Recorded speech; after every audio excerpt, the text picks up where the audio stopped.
నమస్కారం దూరదర్శన్ వార్తలకు స్వాగతం నేను కావ్య ముందుగా వార్తలోని ముఖ్యాంశాలు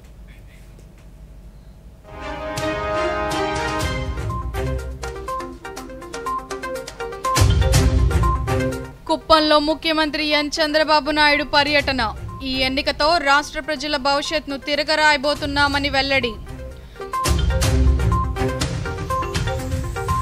శాసనసభలో ప్రతిపక్ష హోదా కల్పించండి సభాపతి సిహెచ్ అయ్యన్న పాత్రుడికి వైసీపీ అధ్యక్షులు వైఎస్ జగన్మోహన్ రెడ్డి లేఖ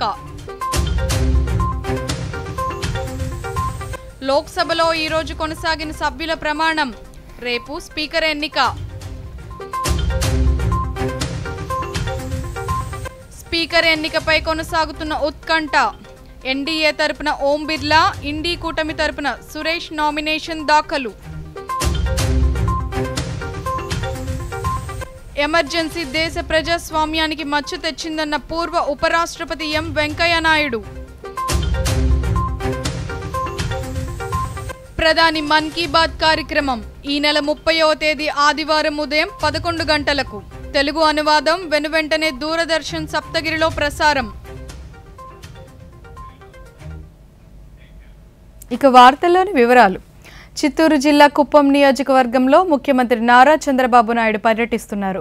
4వసారి ముఖ్యమంత్రిగా ప్రమాణం చేసిన తర్వాత తొలిసారి సొంత నియోజకవర్గానికి వెళ్లిన ముఖ్యమంత్రికి ఉమ్మడి చిత్తూరు జిల్లా ఎమ్మెల్యేలు, స్థానిక నేతలు, పార్టీ కార్యకర్తలు ఘనస్వాగతం పలికారు. అనంతరం శాంతిపురం మండలం జల్లిగానిపల్లెలో నిలిచిపోయిన హంద్రీ నీవా కాల్వ పనులను పరిశీలించారు. అధికారులను అడిగి వివరాలు తెలుసుకున్న ముఖ్యమంత్రి వెంటనే కాల్వ పనులు ప్రారంభించాలని ఆదేశించారు.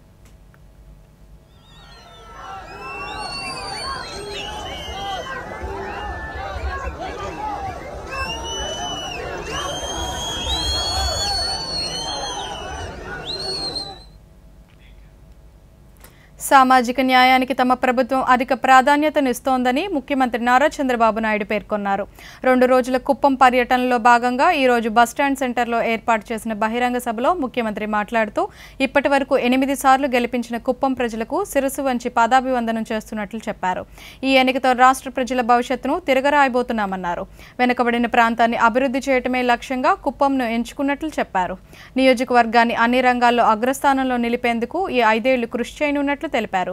గత వైసీపీ ప్రభుత్వ దౌర్జన్యాలను ప్రజలు చూశారని, అందుకే చిత్తుగా ఓడించారని అన్నారు.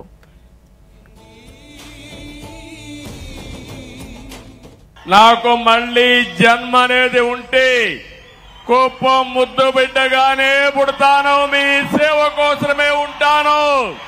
అలాంటి అరుదైన అనుభవం ఈ నియోజకవర్గం. ఈసారి ఎన్నికలు జరిగాయి. 164 మంది ఎమ్మెల్యేలు గెలిపించారు. వైఎస్ఆర్ కాంగ్రెస్ పార్టీని చిత్తుగా ఓడించారు. 11 సీట్లే గెలిచారు. అంటే ప్రజాస్వామ్యంలో ఎవరైనా సరే విర్ర వీగితే ఇదే గతి పడుతుందని ప్రజలు నిరూపించారని చెప్పి నేను మీ అందరికీ తెలియజేస్తున్నా. కుప్పం నియోజకవర్గం ఉంది, నా సామాజిక వర్గం లేదు గాని ఈ వెనుకబడిన వర్గాలే నా సామాజిక వర్గం. 40 ఏళ్లుగా గెలిపిస్తున్నారు.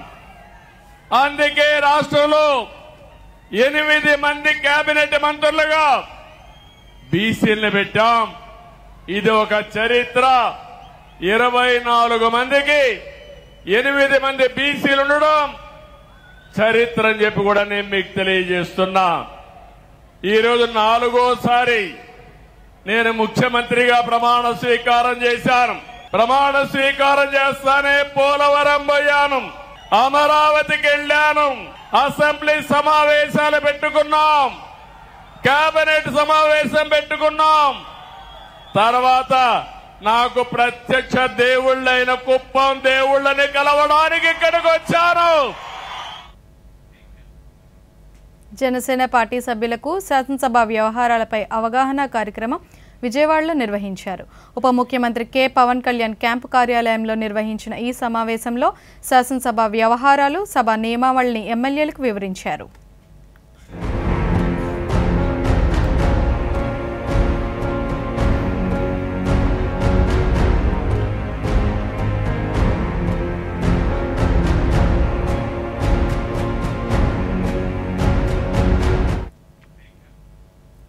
శాసనసభ ఎన్నికల్లో 175 స్థానాల్లో పోటీ చేసి కేవలం 11 స్థానాల్లో మాత్రమే విజయం సాధించిన వైఎస్ఆర్ కాంగ్రెస్ పార్టీ తగినంత సంఖ్యాబలం లేకపోవడంతో ప్రతిపక్ష హోదా దక్కలేదు. ఈ నేపథ్యంలో ఆ పార్టీ అధ్యక్షులు వైఎస్ జగన్మోహన్ రెడ్డి శాసనసభాపతి చింతకాయల అయ్యన్న పాత్రుడికి లేఖ రాశారు. అసెంబ్లీలో వైఎస్ఆర్ కాంగ్రెస్ పార్టీని ప్రధాన ప్రతిపక్షంగా గుర్తించాలని విజ్ఞప్తి చేశారు. ఈ నెల 21న అసెంబ్లీలో జరిగిన ఎమ్మెల్యేల ప్రమాణ కార్యక్రమాన్ని చూస్తే ప్రధాన ప్రతిపక్ష నాయకుడి హోదా నాకు ఇవ్వరనే అభిప్రాయం కలిగిందని, అసెంబ్లీ విధానం ప్రకారం ముందుగా సభానాయకుడు, తర్వాత ప్రతిపక్ష నాయకుడు, ఆ తర్వాత మంత్రులు ప్రమాణ స్వీకారం చేయాలని, కానీ అలా జరగలేదని లేఖలో పేర్కొన్నారు. సంప్రదాయాలకు విరుద్ధంగా మంత్రుల తర్వాతే నాతో ప్రమాణం చేయించారని, విపక్షంలో ఉన్న పార్టీలో ఎవరికి ఎక్కువ సంఖ్యాబలం ఉంటే వారికి ప్రధాన ప్రతిపక్ష హోదా ఇవ్వాలని చట్టం చెప్తోందని తెలిపారు.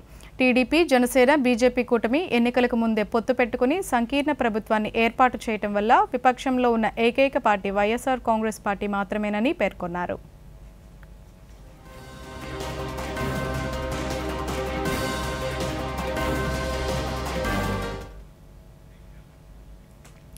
రాష్ట్రంలో వ్యవసాయానికి సంబంధించి సాగునీటి ఇబ్బందులు తలెత్తకుండా పంట కాలువల శివారు ప్రతి ఎకరానికి నీరు అందేలా అధికారులంతా క్షేత్రస్థాయిలో దృష్టి పెట్టాలని రాష్ట్ర జలవనరుల అభివృద్ధి శాఖ మంత్రి నిమ్మల రామానాయుడు సూచించారు. ప్రస్తుత వర్షాకాలంలో ముంపు సమస్య ఎదురుకాకూడదన్నారు. రైతులకు మేలు జరిగేలా కాలువలు, డ్రైన్లలో అవసరమైన ప్రక్షాళన పనులు యుద్ధ ప్రాతిపదికన 10 రోజుల్లో ప్రారంభించేందుకు సన్నద్ధం కావాలన్నారు. సచివాలయంలో సంబంధిత శాఖల ఉన్నతాధికారులతో మంత్రి దృశ్య మాధ్యమ సమావేశం నిర్వహించారు. ఈ సందర్భంగా మంత్రి మాట్లాడుతూ గత 5 ఏళ్లలో ప్రభుత్వ నిర్లక్ష్యం కారణంగా ప్రాజెక్టులు, కాలువలు, డ్రైన్లు, ఏటిగట్లు వంటి పనులు అస్తవ్యస్తంగా తయారయ్యాయన్నారు. ఖరీఫ్తో రైతులకు ఎలాంటి ఇబ్బంది తలెత్తకుండా అన్ని చర్యలు తీసుకోవాలని ఆదేశించారు. రైతు మేలు ప్రభుత్వంగా, వ్యవసాయాన్ని కాపాడుకునేటువంటి ప్రభుత్వంగా తెలుగుదేశం, జనసేన, బీజేపీ, ఎన్డీఏ ప్రభుత్వం పనిచేయాలనేటువంటి ఆలోచనతో నిన్న క్యాబినెట్లో చంద్రబాబు నాయుడు గారు ఇచ్చినటువంటి సూచనలతో ఏదైతే ఈ యొక్క సీజన్ ఏదైతే స్టార్ట్ అవుతూ ఉందో, వ్యవసాయ సీజన్ ఏదైతే స్టార్ట్ అవుతూ ఉందో, ఈ యొక్క సీజన్కి ఎటువంటి సాగునీటి ఇబ్బందులు తలెత్తకుండా ఆఖరి ఎకరం వరకు కూడా సాగునీటికి ఎట్లా మనం తీసుకెళ్ళగలుగుతాము, రైతులకి ఎట్లా మేలు చేయగలుగుతామనేటువంటి అంశాలు ఏవైతే నిన్న చంద్రబాబు నాయుడు గారు క్యాబినెట్లో తీసుకున్నారో దాని మీద ఉన్నత అధికారులందరితోటి కూడా ఈరోజు సమీక్ష జరపడం జరిగింది. అందులో చాలా క్లియర్గా ఏదైతే ఇమ్మీడియట్లీ రైతులకి మేలు చేసేటువంటి ఏవైతే మనం చేయాలో ఆ పనుల్ని టేకప్ చేయాలి. మనం ధవళేశ్వరం బ్యారేజ్ నుంచి కొంత నీటిని విడుదల చేస్తున్నప్పటికీ కూడా ఏదైతే కింద ప్రతిబంధకాలు ఏవైతే ఇంకా ఏర్పడుతూ ఉన్నాయో వాటిని ఎట్లా అధిగమించాలి. అదేవిధంగా రేపు నాగార్జున సాగర్ కానీ, శ్రీశైలం కానీ, లేదా ఇతరత్ర జలాశయాలు రేపు రైన్స్ వచ్చిన తర్వాత వాటిని నిండుకున్నప్పుడు ఆ వాటర్ను కూడా మనం ఎట్లా యూటిలైజ్ చేసుకోవడానికి ఇప్పటి నుంచే ఎట్లా మనం ప్రికాషన్. రాష్ట్రంలోని 2051 మండల లెవెల్ స్టాక్ పాయింట్స్లో లీగల్ మెట్రాలజీ విభాగం అధికారుల ద్వారా రాష్ట్ర వ్యాప్తంగా తనిఖీలు చేయమని ఆదేశాలు ఇవ్వటం జరిగిందని రాష్ట్ర పౌర సరఫరాల శాఖ మంత్రి నాదెండ్ల మనోహర్ అన్నారు. ఈరోజు ఆయన మీడియాతో మాట్లాడుతూ దానికి అనుగుణంగా 2051 స్టాక్ పాయింట్లలో తనిఖీ చేపట్టిన తర్వాత 189 కేసులు నమోదు చేశారు. నాణ్యమైన సరుకు అన్ని ప్రాంతాలకి, అన్ని వినియోగదారుడికి, తెల్ల రేషన్ కార్డు ఉన్నవారందరికీ అందేలా ఓ అద్భుతమైన కార్యక్రమం చేపట్టవచ్చు అన్నారు. విధంగా సివిల్ సప్లైస్ కార్పొరేషన్ ఎండీ గారితో మాట్లాడి రాష్ట్ర వ్యాప్తంగా ఉన్న 251 మండల్ లెవెల్ స్టాక్ పాయింట్స్లో లీగల్ మెట్రాలజీ విభాగం అధికారుల ద్వారా రాష్ట్ర వ్యాప్తంగా తనిఖీలు చేయమని నేను ఆ రోజు ఆదేశాలు ఇవ్వడం జరిగింది. ఈ 251 స్టాక్ పాయింట్లో తనిఖీలు చేసిన తర్వాత 189 కేసులు నమోదు చేశారు. వాటిలో చక్కెర పైన 110 కేసులు, 74 కేసులు కందిపప్పు పైన, 4 కేసులు పామాయిల్ పైన. ఈ తనిఖీల సమయంలో చాలా వరకు 10% తక్కువ ఉన్నాయి కొలతలు. దీంట్లో ఇది చాలా సీరియస్గా తీసుకోవాల్సిన అంశం. ఆశ్చర్యకరమైన విషయం ఏంటంటే ప్రజలు ఒక నమ్మకంతో ప్రభుత్వం ఏర్పాటు చేసిన ఈ పౌర సరఫరాల శాఖ ద్వారా పబ్లిక్ డిస్ట్రిబ్యూషన్ సిస్టమ్ PDS ద్వారా మనం రేషన్ షాపుల ద్వారా కానివ్వండి, ఈ మొబైల్ డెలివరీ యూనిట్ల ద్వారా కానివ్వండి, నాణ్యమైన సరుకు అన్ని ప్రాంతాలకి ప్రతి వినియోగదారుడికి ఎవరికైతే తెల్ల రేషన్ కార్డు ఉందో వాళ్ళందరికీ అందించే విధంగా ఒక అద్భుతమైన కార్యక్రమం చేయొచ్చు. అటువంటి కార్యక్రమాన్ని వీళ్ళు దుర్వినియోగం చేసి అవినీతికి పాల్పడే అంశాలు చాలా బాధాకరం. ఇది ఆరంభం మాత్రమే. ఇంకా చేయాల్సిన అతిపెద్ద కుంభకోణం బియ్యం విషయంలో. ధాన్యం కొనుగోలప్పుడు రైతుకు అన్యాయం జరుగుతుందో, వినియోగదారుడికి చివరికి బియ్యం సరఫరా చేసేటప్పుడు కూడా అక్కడ కూడా పొరపాట్లు జరుగుతున్నాయి. చాలా స్పష్టమైన ఆధారాలు ఉన్నాయి. సో ఈ తనిఖీలు జరిగినాయి కాబట్టి వాస్తవాలు బయటకు వచ్చినాయి. రాష్ట్రంలోని 554 గిరిజన పాఠశాలల్లో విద్యార్థుల ఆరోగ్య పరిరక్షణకు ఏఎన్ఎంల సేవలు అందుబాటులోకి తీసుకువస్తున్నట్లు రాష్ట్ర గిరిజన స్త్రీ శిశు సంక్షేమ శాఖ మంత్రి గుమ్మడి సంధ్యారాణి తెలిపారు. గిరిజన పాఠశాలల్లో అనారోగ్యం, పోషకాహార లోప సమస్యలు తలెత్తకుండా, తద్వారా విద్యార్థుల మరణాలు సంభవించకుండా పటిష్ట చర్యలు తీసుకుంటున్నట్లు ఆమె తెలిపారు. సచివాలయంలో గిరిజన సంక్షేమ శాఖ అధికారులతో మంత్రి సమీక్ష నిర్వహించిన అనంతరం మీడియాతో మాట్లాడుతూ గిరిజనుల సమగ్రాభివృద్ధికి చర్యలు తీసుకుంటున్నామన్నారు. జరుగుతుంది ఫస్ట్, ఎందుకంటే ట్రైబల్ స్కూల్స్లో పిల్లలు అనారోగ్య కారణాల వల్ల చనిపోవటం కానీ, అలాగే బాగా ఎనిమిగ్గా ఉండి పిల్లలు ఇబ్బంది పడడం కానీ ఇవన్నీ జరుగుతున్నాయి. కాబట్టి ఇంకా చంద్రబాబు నాయుడు గారు ముఖ్యమంత్రిగా ఉండేటప్పుడు ఈ పథకం ఏం కొత్తది కాదు. బాబు గారు ముఖ్యమంత్రిగా ఉండేటప్పుడే ఏఎన్ఎంస్ని ప్రతి హాస్టల్స్లో వేసి అక్కడున్న పిల్లలకి ఆరోగ్యాన్ని పర్యవేక్షణ అనేది జరుగుతుండేది. అలాగే మంత్లీ వన్స్ డాక్టర్ కూడా వెళ్ళి హాస్టల్స్లో పిల్లల్ని పరీక్షించే పరిస్థితి కూడా అప్పుడు ఉండేది. ఆ పరిస్థితి మళ్ళీ ఇప్పుడు కొనసాగించాలని వాళ్ళకి తెలియజేస్తూ ఫీడర్ అంబులెన్స్ కొండల మీద గిరిశిఖర గ్రామాల్లో ఉన్నవాళ్ళు కిందకు వచ్చి హెల్త్ ఇబ్బంది లేకుండా ఉండేది. మళ్ళీ ఫీడర్ అంబులెన్స్లు కూడా కొనసాగించాలని, తల్లి బిడ్డ ఎక్స్ప్రెస్తో ప్రసవ అనంతరం తల్లి బిడ్డను తీసుకొని వాళ్ళ గమ్యస్థానాలకు చేర్చడానికి ఆ వెహికల్ ఉపయోగించేవాళ్ళు. అది ఇప్పుడు చాలా వరకు ఉపయోగంలో లేకుండా అయిపోయింది. కాబట్టి తల్లి బిడ్డ ఎక్స్ప్రెస్ని ఉపయోగించాలని, అరకు నియోజకవర్గం, పాడేరు నియోజకవర్గం 11 మండలాలు, 11 మండలాల్లో కూడా విరివిగా ఈ మధ్యకాలంలో గంజాయి పెంచడం ఇవన్నీ మనం చూస్తున్నాం. వాటి మీద కూడా జీసీసీ కానీ, పోలీస్ డిపార్ట్మెంట్ కానీ, విజిలెన్స్ కానీ అందరినీ కూడా దృష్టి పెట్టమని చెప్తున్నాం. తప్పు ఎక్కడ జరిగినా ఆంధ్రప్రదేశ్ రాష్ట్ర ప్రభుత్వం ఆధ్వర్యంలో ఈ నెల 27వ తేదీ సాయంత్రం విజయవాడ సమీపంలోని కానూరు 100 అడుగుల రోడ్డు వద్ద ఈనాడు గ్రూపుల సంస్థ అధినేత దివంగత రామోజీరావు సంస్మరణ సభ నిర్వహించనున్నారు. ఈ సభ ఏర్పాట్లపై సచివాలయంలో రాష్ట్ర గనుల శాఖ మంత్రి కొల్లు రవీంద్ర, రాష్ట్ర సమాచార పౌర సంబంధాల శాఖ మంత్రి కె పార్థసారథి, రాష్ట్ర పౌర సరఫరాల శాఖ మంత్రి నాదెండ్ల మనోహర్, వైద్య ఆరోగ్య శాఖ మంత్రి సత్యకుమార్ యాదవ్, రాష్ట్ర జనవరుల శాఖ మంత్రి నిమ్మల రామానాయుడుతో కూడిన మంత్రుల బృందం అధికారులతో సమీక్షించింది. ఈ సందర్భంగా వివిధ శాఖల వారీగా చేపడుతున్న ఏర్పాట్లను సమీక్షించారు. 7,000 మందికి పైగా ఈ సంస్మరణ సభకు హాజరు కానున్న నేపథ్యంలో విస్తృత ఏర్పాట్లు చేయాలని మంత్రులు అధికారులను ఆదేశించారు.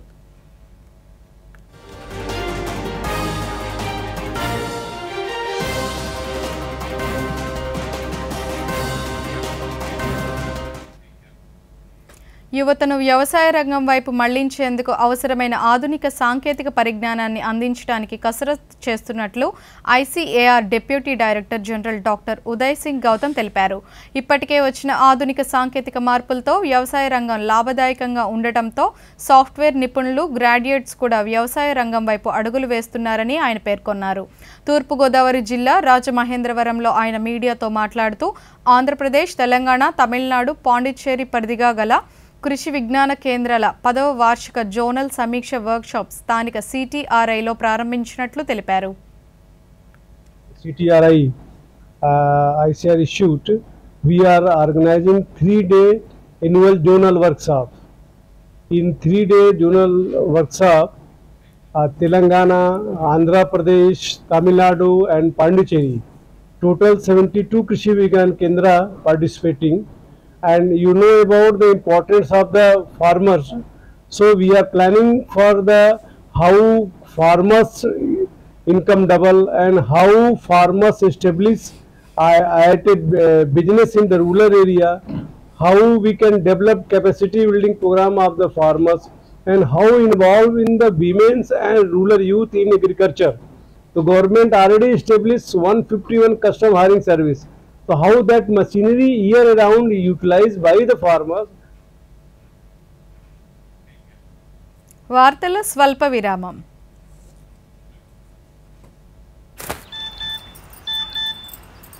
సర్దుబాటు అయింది. దేనికి? చిన్ని ఫీజుకి. చూపించు. 20,000 రూపాయల లోన్ వెంటనే. ఎవరిస్తున్నారో తెలుసా? ఎంత వడ్డీనో తెలుసా? లోన్ నియంత్రిత సంస్థల నుండే తీసుకోవాలి. అవసరం ఎంతో అంతే తీసుకోవాలి. అది కూడా బాగా తెలుసుకొని. సర్దుబాటయింది. జీతం అడ్వాన్స్గా పంపాను. ఆర్బీఐ చెబుతుంది, సరైన ఆర్థిక వ్యవహారమే మిమ్మల్ని కాపాడుతుంది. వార్తలకు తిరిగి స్వాగతం. చేనేత వస్త్ర తయారీదారులను ప్రోత్సహించడం కోసం ప్రభుత్వ ఆధ్వర్యంలో చేనేత వస్త్ర ప్రదర్శన కార్యక్రమాన్ని ఏర్పాటు చేశామని వైఎస్ఆర్ జిల్లా జౌళి శాఖ అధికారి నాగరాజారావు తెలిపారు. కడపలో ఏర్పాటు చేసిన ఈ ప్రదర్శన జూలై 1వ తేదీ వరకు కొనసాగుతుందన్నారు. నేతన్నలకు అండగా ఉండేలా వారు తయారు చేసిన వస్త్రాలను ప్రజలకు అందుబాటులోకి తెచ్చి వారి వ్యాపార అభివృద్ధికి దోహదపడే ఉద్దేశంతో ఈ కార్యక్రమం నిర్వహిస్తున్నామన్నారు.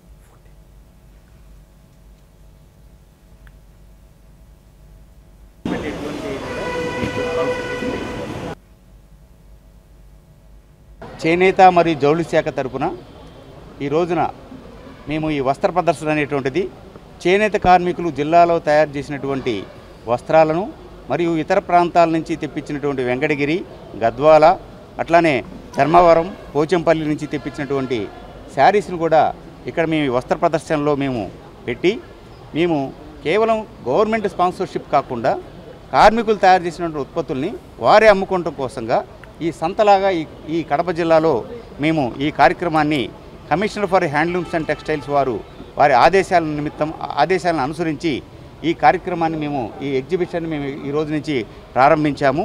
ఈ వస్త్ర ప్రదర్శన వారం రోజుల పాటు అంటూ 1-7 వరకు కూడా నిర్వహించబడుతుంది. ఈ కార్యక్రమం మొత్తం కూడా మనకి కడప జిల్లా కమిషనర్ గారు ఈ హాల్ మొత్తం కూడా ఫ్రీ ఆఫ్ కాస్ట్గా మనకి ఇవ్వడం జరిగింది. చేనేత కార్మికుల్ని ప్రోత్సహించి వారి యొక్క వస్త్రాలని కొనుగోలు చేయవలసిందిగా ఈ సందర్భంగా మీ అందరికి కూడా ప్రజలందరికీ కూడా విజ్ఞప్తి చేస్తూ ఉన్నాం. శ్రీ పొట్టి శ్రీరాములు నెల్లూరు జిల్లాలోని నెల్లూరు మున్సిపల్ పరిధిలోని హోటళ్లు, రెస్టారెంట్లు, డాబాలపై సూళ్లూరుపేట ఆర్డీఓ చంద్రముని రనాల్ నేతృత్వంలో తహసీల్దార్ కేవి గోపాలకృష్ణ, కమిషనర్ చెల్లు గంగా ప్రసాద్ తనిఖీలు చేపట్టారు. రోజుల తరబడి శీతల పానీయాలు, కుళ్ళిన మాంసాన్ని నిల్వ ఉంచి వాటిని బయటికి తీశారు. ప్రాణాంతకరమైన రంగులు పూసి ఆహార పదార్థాలతో పాటు ఒకసారి వాడిన వంట నూనెను మరోమారు వంటల్లో వాడేందుకు నిల్వ ఉంచడాన్ని అధికారులు గుర్తించారు. దాడుల్లో నాసిరకం ఆహార పదార్థాలను గుర్తించి సీజ్ చేయడంతో పాటు హెచ్చరికలు జారీ చేసినట్లు ఆర్డీఓ చంద్రముని తెలిపారు. జిల్లా కలెక్టర్ వారు ఇచ్చినటువంటి ఇన్స్ట్రక్షన్ మేరకు ఈరోజు సూళ్లూరుపేట కమిషనర్, మా తహసీల్దార్, తర్వాత మా సిబ్బంది అందరితో మేము చాలా హోటల్స్ని పరిశీలించడం జరిగింది. దాంట్లో పరిస్థితులు అనుకున్నంత బాగా లేవు. ఒకటి, వాళ్ళు పాత స్టాక్ ఉపయోగిస్తున్నారు. 2, చుట్టూ ముసురుకున్న ఈగలు ఎక్కువగా ఉన్నాయి. అదేవిధంగా వాళ్ళు స్టాక్ చేసినటువంటి చికెన్ కూడా పాత స్టాకే ఉంది. అందుకు మేము అవన్నీ పరిశీలించి 2 పెద్ద హోటల్స్ చూసాము, 4 డాబాలు కూడా చూసాము. వెంటనే 2 డాబాలు వెంటనే క్లోజ్ చేయమని మేము ఇక్కడ ఇన్స్ట్రక్షన్స్ ఇవ్వడం జరిగింది. వాటి క్లోజ్ చేయడం కూడా జరిగింది. అదేవిధంగా ఈ టౌన్లో ఉన్నటువంటి మిగతా డాబాలను కూడా మేము పరిశీలించడం జరుగుతుంది. ఆరోగ్యకరమైనటువంటి పరిరక్షణ కోసం తీసుకోవాల్సిన జాగ్రత్తల కూడా వారికి చెప్పడం జరిగింది. అదేవిధంగా ప్రజలను కూడా చైతన్యపరచవలసిన అవసరం ఉంది. కాబట్టి అక్కడ ఉన్న ప్రజలను కూడా వీళ్ళు విక్రయిస్తున్నటువంటి మాంసాన్ని కానీ లేదా ఇన్స్టెంట్ ఫుడ్ని కూడా మేము వాళ్ళకి ఎక్స్ప్లెయిన్ చేయడం జరిగింది. రాష్ట్ర వ్యాప్తంగా ఉపాధ్యాయ అర్హత పరీక్ష టెట్ ఫలితాలను రాష్ట్ర మానవ వనరుల అభివృద్ధి శాఖ మంత్రి నారా లోకేష్ విడుదల చేశారు. ఈ పరీక్షల్లో అర్హత పొందిన వారికి శుభాకాంక్షలు తెలిపారు. మెగా డిఎస్సికి టెట్ అర్హత 20% వెయిటేజీ ఉండటంతో రాష్ట్ర వ్యాప్తంగా 2,35,000 మందికి పైగా అభ్యర్థులు ఎంతో ఆతృతగా ఈ ఫలితాల కోసం ఎదురుచూశారని ఆయన తెలిపారు. తమ ప్రభుత్వం ప్రకటించిన మెగా డిఎస్సికి సన్నద్ధమవుతున్న అందరికీ మంచి జరగాలని ఆకాంక్షించారు. ఈ టెట్లో అర్హత సాధించని వారు నిరాశకు గురికావద్దని సామాజిక మాధ్యమం ఎక్స్ వేదికగా విజ్ఞప్తి చేశారు. వీరంతా కొత్తగా బీఈడీ, డిఎడ్ పాస్ అయిన అభ్యర్థులతో పాటు అతి త్వరలోనే నిర్వహించబోయే టెట్కు మెగా డిఎస్సికి దరఖాస్తు చేసుకోవచ్చని లోకేష్ సూచించారు. కాగా ఫిబ్రవరి 27 నుంచి మార్చి 6 వరకు నిర్వహించిన ఈ పరీక్షకు 2,35,907 మంది హాజరు కాగా 2 పేపర్లుగా నిర్వహించిన ఈ పరీక్షల్లో 1,37,904 మంది అర్హత సాధించినట్లు మంత్రి తెలిపారు. దీంతో 58.4% ఉత్తీర్ణత సాధించినట్లయింది.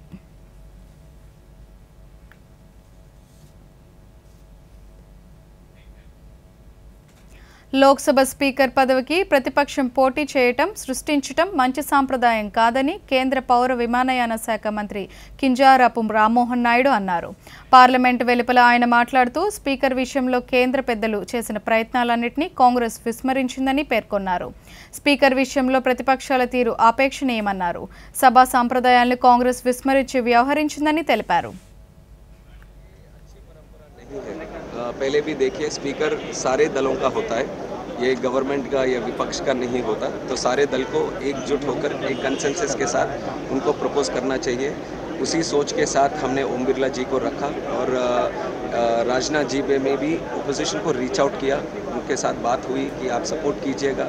ये पहले भी कर चुके हैं, सबके लिए एक अच्छा स्पीकर रह चुके हैं, सदन को भी अच्छा चलाए, विपक्ष को भी बहुत सम्मान दिया उन्होंने। तो उस तरह के व्यक्ति को वो तिरस्कार कर अभी उसमें भी चुनाव लेके आके राजनीति करना, ये लोकतंत्र के लिए अच्छा नहीं है, सदन के लिए भी अच्छा नहीं। मांग करने में कोई दिक्कत नहीं है, मांग कर सकते हैं, पर उसी के साथ कंडीशन रखना ये अच्छी बात नहीं है कि आप यही करिए तभी यही करेंगे। ये लोकतंत्र ऐसे चलता है क्या? अब जब बारी डिप्यूटी स्पीकर की आएगी, हम तो इतना विश्वास दिला रहे हैं एनडीए की तरफ से कि सबके साथ मिलकर निर्णय लेंगे। आपकी भी जो राय होंगी विपक्ष दलों की, वो राय लेकर ही उसके बाद निर्णय लेंगे। तो इतना तो मान लेना चाहिए।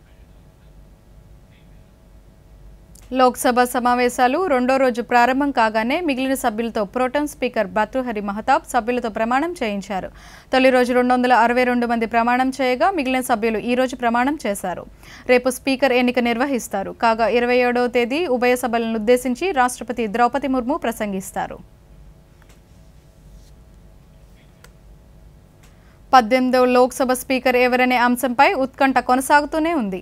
ఎప్పటిలాగే సభాపతి పదవి ఏకగ్రీవం చేసేందుకు ఎన్డీఏ ప్రభుత్వం ప్రయత్నించినా విపక్షాలతో ఏకాభిప్రాయం కుదరకపోవడంతో ఎన్నిక అనివార్యమైంది.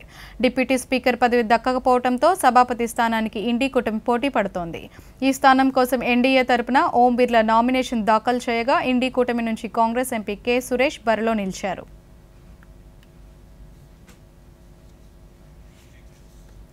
లోక్సభ స్పీకర్ ఎంపికపై తాము అన్ని రాజకీయ పార్టీల సభాపక్ష నేతలతో సంప్రదింపులు జరిపామని పార్లమెంటరీ వ్యవహారాల శాఖ మంత్రి కిరణ్ రిజిజు తెలిపారు. లోక్సభ స్పీకర్ పదవి అనేది పార్టీకి సంబంధించింది కాదని, ఇది సభా నిర్వహణకు సంబంధించిన అంశమని మంత్రి పేర్కొన్నారు. స్పీకర్ ఎన్నిక ఏకగ్రీవంగా జరగడం ఆనవాయితీ అని, దీన్ని జీర్ణించుకోలేని కాంగ్రెస్ స్పీకర్ పదవికి తమ అభ్యర్థిని బరిలో నిలిపిందని చెప్పారు. స్పీకర్ పదవికి ఇప్పటి వరకు ఎన్నడూ ఎన్నిక జరగలేదని గుర్తు చేశారు.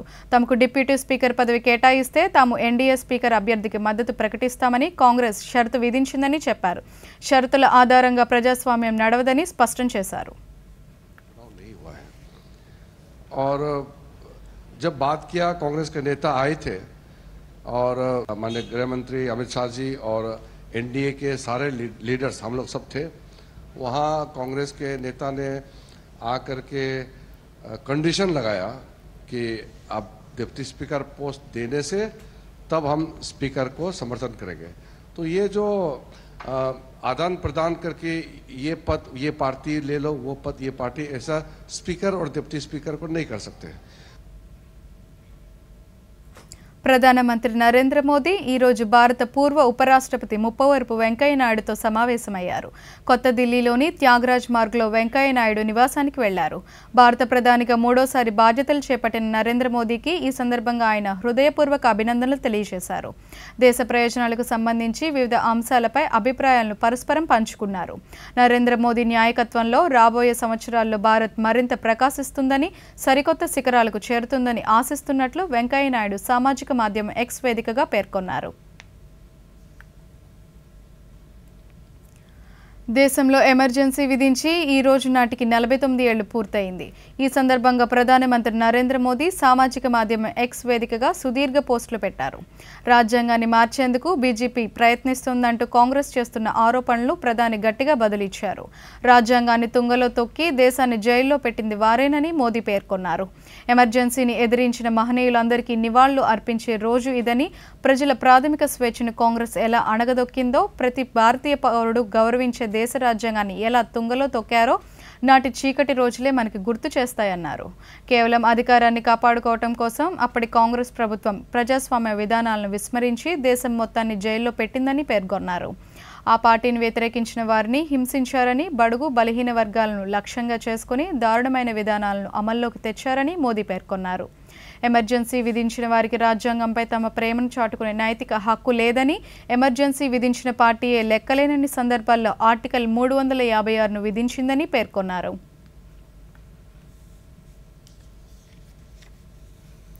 దేశంలో ప్రజాస్వామ్యాన్ని కూనీ చేసి పదే పదే దాడి చేసిన చరిత్ర కాంగ్రెస్కి ఉందని కేంద్ర హోంమంత్రి అమిత్ షా పేర్కొన్నారు. 1975లో ఇదే రోజున కాంగ్రెస్ విధించిన ఎమర్జెన్సీ అతిపెద్ద ఉదాహరణని సామాజిక మాధ్యమం ఎక్స్లో పేర్కొన్నారు. అహంకార నిరంకుశ కాంగ్రెస్ ప్రభుత్వ అధికారంలో ఉన్న ఒక కుటుంబం ఆనందం కోసం దేశంలోని అన్ని పౌర హక్కులను 21 నెలల పాటు రద్దు చేసిందని తెలిపారు. ఈ సమయంలో మీడియాపై ఆంక్షలు విధించి రాజ్యాంగంలో మార్పులు చేసి కోర్టు చేతులు కూడా కట్టేశారని పేర్కొన్నారు. ఎమర్జెన్సీకి వ్యతిరేకంగా పార్లమెంట్ నుండి వీధుల వరకు నిరసన తెలిపిన అసంఖ్యాక సత్యాగ్రహులు, సామాజిక కార్యకర్తలు, కార్మికులు, రైతులు, యువత, మహిళా పోరాటానికి ప్రణమిల్లుతున్నట్టు అమిత్ షా పేర్కొన్నారు.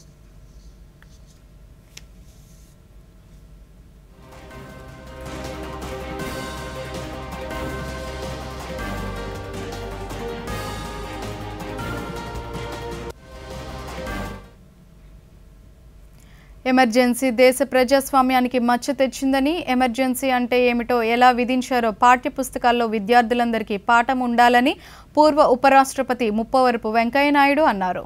ఎమర్జెన్సీతో లక్షల మందిని అరెస్ట్ చేశారని పేర్కొన్నారు.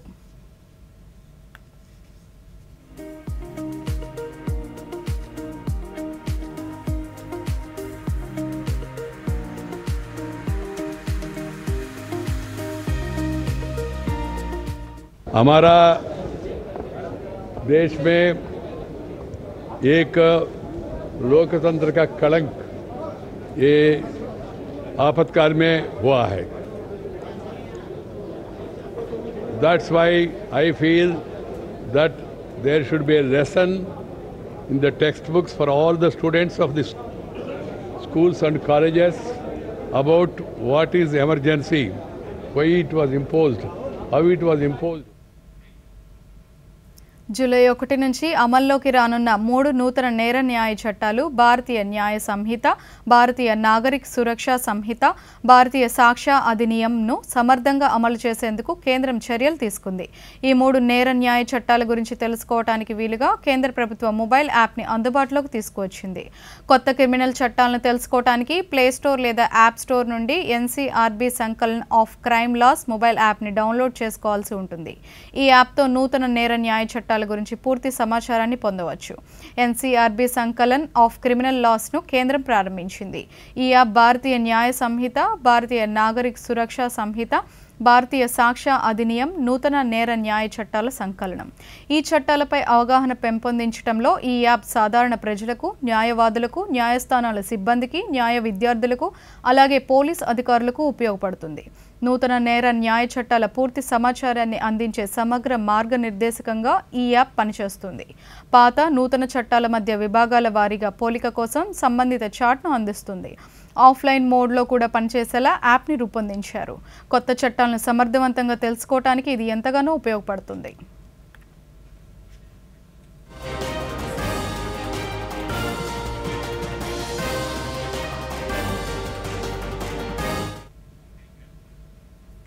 ఆంధ్ర రాష్ట్రంలో నైరుతి రుతుపవనాల కదలిక జోరుగా సాగుతోంది. రానున్న 24 గంటల్లో రాష్ట్రంలో ఉత్తరాంధ్ర, కోస్తా జిల్లాల్లో ఒక మోస్తరు నుంచి భారీ వర్షాలు కురిసే అవకాశాలు ఉన్నాయని వాతావరణ శాఖ సూచిస్తోంది. దీని ప్రభావం వల్ల విస్తారంగా వర్షాలు కురిసే అవకాశం ఉందని కూడా తెలియజేశారు.